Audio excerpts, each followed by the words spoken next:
அன்பு ஆன்மீக தமிழ் அன்பர்களே நண்பர்களே, உங்கள் அனைவருக்கும் தமிழ் யூடியூப் சேனலின் இனிய தமிழ் வணக்கம். தாய்மொழியால் இணைவோம், தாய்மொழியை வளர்ப்போம். வாழ்க தமிழ், வளர்க தமிழ்.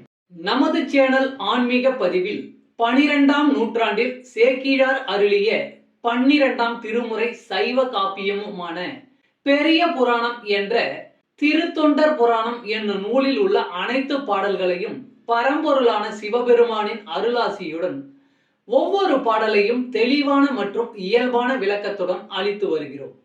நாங்கள் அளித்து வரும் இந்த பெரிய புராணம் என்ற திருத்தொண்டர் புராண பதிவினை கேட்டு அதன் இனிமை உணர்ந்து அகிலம் காக்கும் இறைவனின் அருளாசியை பெற்று இறைப்பயன் அடையுமாறும், மேலும் இந்த பதிவிற்கு லைக் மற்றும் ஷேர் செய்தும், அது மட்டும் அல்லாமல் இதுவரை இந்த சேனலுக்கு நீங்கள் சப்ஸ்கிரைப் செய்யவில்லை என்றால் சப்ஸ்கிரைப் செய்து பெல் பட்டனையும் அழுத்தி ஆதரவு அளிக்கவும் அன்புடன் கேட்டுக்கொண்டு இப்பதிவினை தொடர்கிறேன். வாருங்கள், ஆன்மீக பதிவில் சேக்கிழாரின் 12ஆம் திருமுறையான பெரிய புராணம் என்ற திருத்தொண்டர் புராண பாடல்களை தெளிவான விளக்கமுடன் அறிவோம், அறிந்து தெளிவோம், தெளிந்து இறைப்பயன் அடைவோம்.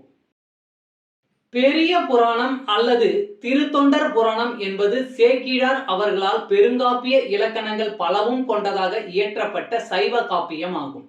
சுந்தரமூர்த்தி சுவாமிகளின் திருத்தொண்ட தொகை என்னும் நூலை முதல் நூலாக கொண்டும், சுந்தரமூர்த்தி சுவாமிகளை காப்பிய தலைவராக கொண்டும், அவர் போற்றிய சைவ அடியார்களின் வாழ்க்கை வரலாற்றினையும் இந்நூலில் சேக்கிழார் விவரிக்கிறார். திருத்தொண்ட தொகை நம்பியாண்டார் நம்பி எழுதிய திருத்தொண்டர் திருவந்தாதி ஆகியவற்றை மூல நூல்களாக கொண்டும், 2ஆம் குலோத்துங்க சோழனிடம் அமைச்சராக இருந்த சேக்கிழார் பல ஊர்களுக்கு சென்றும் திரட்டிய தகவல்களை கொண்டும் பெரிய புராணம் எழுதப்பெற்றுள்ளது.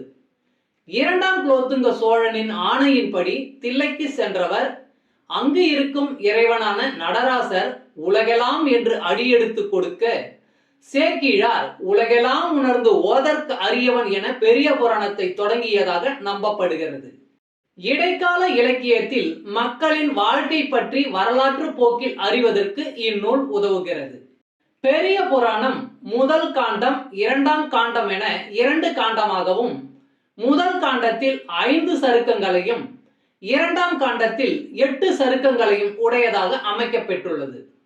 சுந்தரமூர்த்தி சுவாமிகளின் திருத்தொண்ட தொகையில் இடம்பெற்றுள்ள பாடல்களின் முதல் வரியே சருக்கங்களின் பெயர்களாக உள்ளது.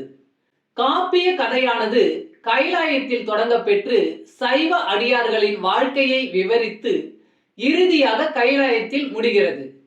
முதற்காண்டத்தில் திருமலை சருக்கம், தில்லைவாழ் அந்தணர் சருக்கம், இலைமலிந்த சருக்கம், மும்மையா உலகாண்ட சருக்கம், திருநின்ற சருக்கம் என்ற 5 சருக்கங்களும், 2ஆம் காண்டத்தில் வம்பரா வரிகண்டு சருக்கம், வார்கொண்ட வனமுலையால் சருக்கம், பொய்யடிமை இல்லாத புலவர் சருக்கம், கரைக்கண்டன் சருக்கம், கடல் சூழ்ந்த சருக்கம், பத்தராய் பணிவார் சருக்கம், மன்னிய சீர் சருக்கம், வெள்ளானை சருக்கம் என்னும் 8 சருக்கங்களும் அமைந்துள்ளன.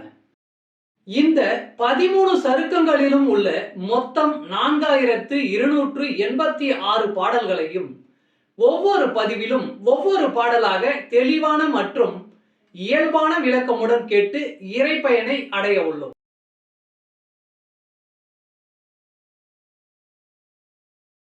பெரிய புராணம் 21 ஆளாள சுந்தரர் வருகை.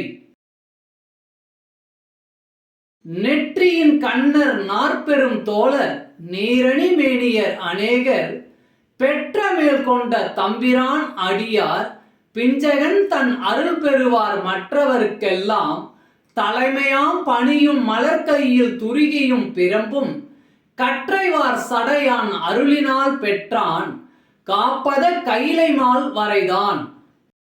நெற்றியின் கண்ணர் நாற்பெரும் தோழர் நீரணி மேனியர் அநேகர் பெற்ற மேல் கொண்ட தம்பிரான் அடியார் பிஞ்சகன் தன் அருள் பெறுவார் மற்றவர்க்கெல்லாம் தலைமையாம் பணியும் மலர்கையில் துருகியும் பிரம்பும் கற்றைவார் சடையான் அருளினால் பெற்றான் காப்பத கைலைமால் வரைதான். பாடலின் விளக்கம். நெற்றியில் கண், மேனியில் திருநீர் ஆகியவற்றை கொண்டவன் அடியவர்களின் பிஞ்சகன் சிவன். கையில் வாளும் பிரம்பும் வைத்துக்கொண்டு நந்தி சிவன் வாயிலில் நிற்பார். தமிழ் அன்பர்களே, நண்பர்களே, இன்றைய ஆன்மீக பதிவில் சேக்கிழார் அருளிய சைவ காப்பியமான பெரிய புராணம் என்ற திருத்தொண்டர் புராணம் என்னும் நூலில் உள்ள பாடலை தெளிவான விளக்கமுடன் உங்களுக்காக அளித்ததில் நான் மிகவும் பெருமை கொள்கிறேன். இப்பதிவில் அளிக்கப்பட்ட சைவ காப்பியமான பெரிய புராணம் என்ற திருத்தொண்டர் புராணம் பாடலின் விளக்கம் யான் அறிந்து கொண்டவை. யான் அறிந்த இந்த காப்பியத்தை நீங்களும் அறிந்து இறை பயன் பெற வேண்டும் என்பதற்காக இங்கே அளித்துள்ளேன். யான் அளித்த இப்பதிவானது ஏதேனும் ஒரு வகையில் உங்களுக்கு உதவும் என்று நான் மிகவும் நம்புகிறேன். மேலும் இப்பதிவினை கேட்டு இன்புற்று அதன்படி நீங்கள் இறை பயன் பெற்றால் அதில் எனக்கு மிக்க மகிழ்ச்சியே. வாழ்க வளமுடன்.